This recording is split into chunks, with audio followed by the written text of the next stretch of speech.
Hey, so I am actually re-recording this. This is not the first time I've recorded this video. The first time I recorded this video, I forgot section 4 of the article, and so I had to go look on my phone to see what that was. And so it's actually, uh, I had to re-record. And the second time that I recorded this video, I forgot section 3. So, it's actually easier for me to re-record a video than it is for me to edit a video at this point in my life. So I'm just gonna re-record. So I just finished reading an article by my friend Benjamin Forney, uh, which he posted on his Substack. The link will be in the description. It is titled "Why You Want the State to See You," and it is about government surveillance. So, in section 1, he lays out the argument as to why you want government to be surveilling, or at least to have more surveillance in the society. And this is very straightforward. If you are ever accused of a crime, you want there to be exonerating evidence. And if someone is ever guilty of a crime, you want there to be clear-cut evidence that can be used to convict that person. You want it to be clear-cut. You want it to be obvious of the guilt or innocence, and you want it to be quick and easy and done with. And that's the reason why you want there to be surveillance. I'm going to address this after I finish talking about the article. Section 2 deals with the constitutionality of government surveillance. So, Section 2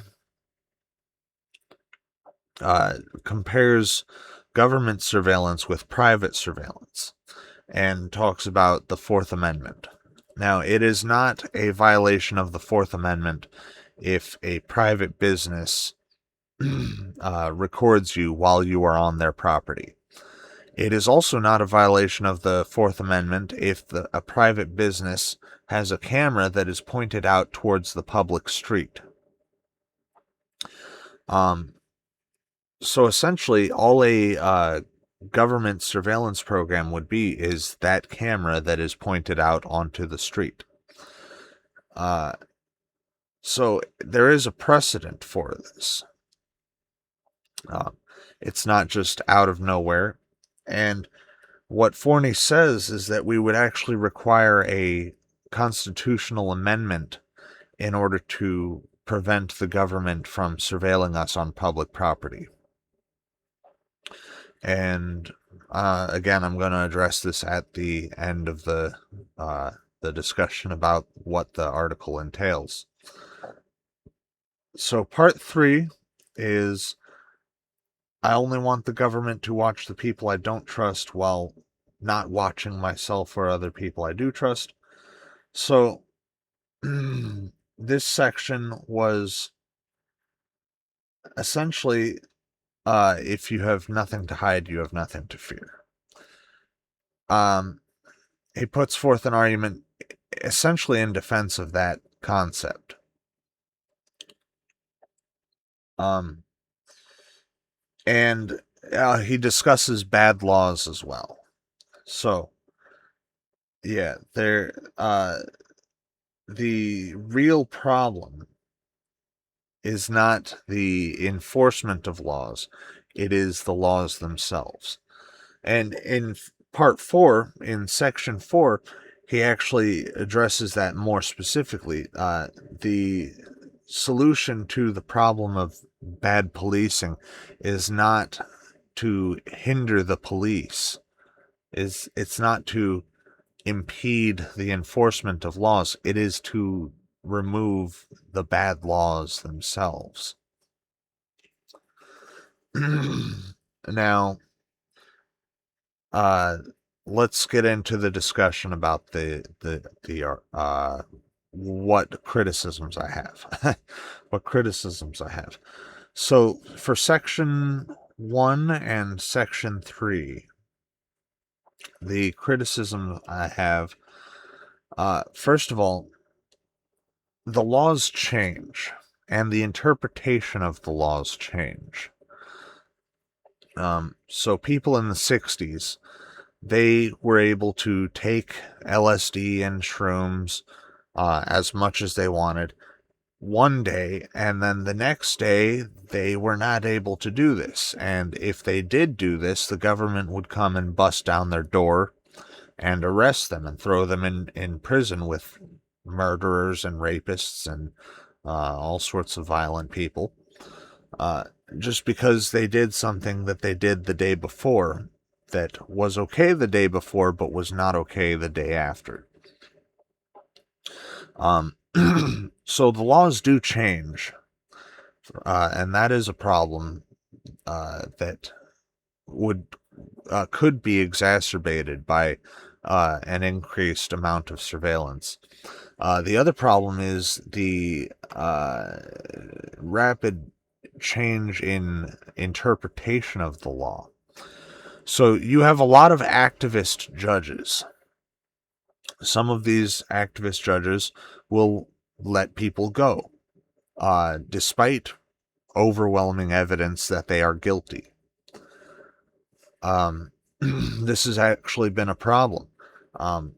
Jordan Neely was arrested 40 times for threats of violence and actual violence, and he was let go each time.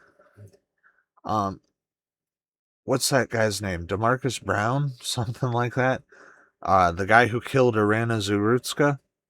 He was arrested 15 times for violence. He was let go each time.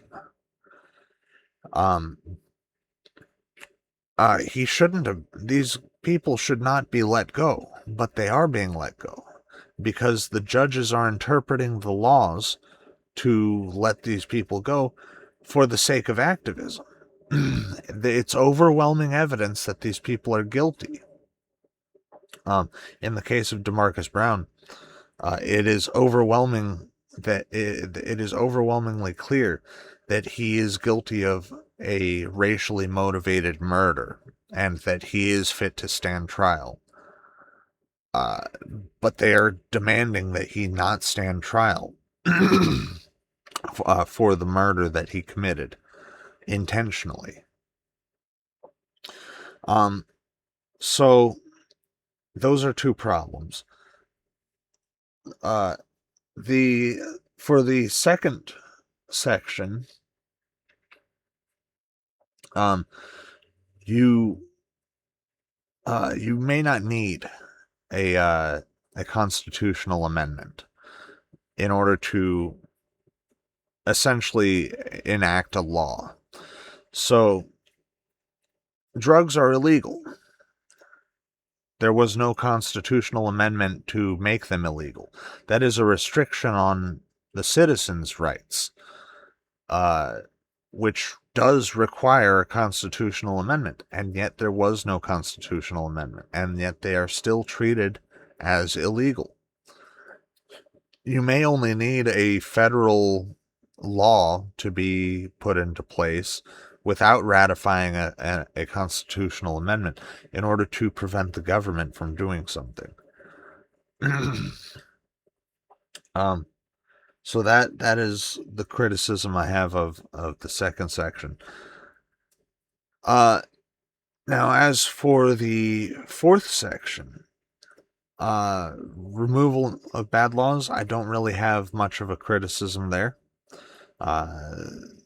We should be removing bad laws. That is more important than stopping bad policing. There are already laws in place to stop bad policing. There are already laws in place to stop abuses of the system by government officials. So we don't need to do much in that regard.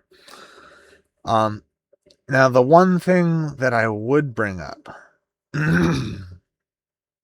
is that the mouse utopia experiment. Now, people say the mouse utopia experiment does not make predictions. It doesn't necessarily need to. It does make predictions, by the way, but it doesn't necessarily need to. The mouse utopia experiment is descriptive of our current system, of the way things are, and for that reason alone, it is useful. It does make predictions, though. It does predict the decline of the population. It does predict an increase in violence. It does predict hypersexuality. It does predict homosexuality. And it may even predict transgenderism. So, what the conclusion of the mouse utopia experiment was that we have a species that has reduced privacy, and this reduction in privacy causes the psychological changes that we see. That was the conclusion that was given. So, simply by having a surveillance state, we would be causing psychological changes in the population, and these are very likely detrimental. We could look at someplace like Japan, or China. China has an even stronger surveillance state than we do. China has a declining birth rate. China has a lot of problems. Maybe that's not the best example for my case, because the Chinese do actually act right for the most part. I mean, I guess when they have a protest, it does turn into a riot, and there's millions of people rioting. But for the most part, they do act right. So that is actually a positive that could come from that. But generally speaking, our Western society is following the trends of the mouse utopia experiment. And so I would say increasing that would be detrimental to our society. That's about all. Link in the description. Thank you for watching. Peace.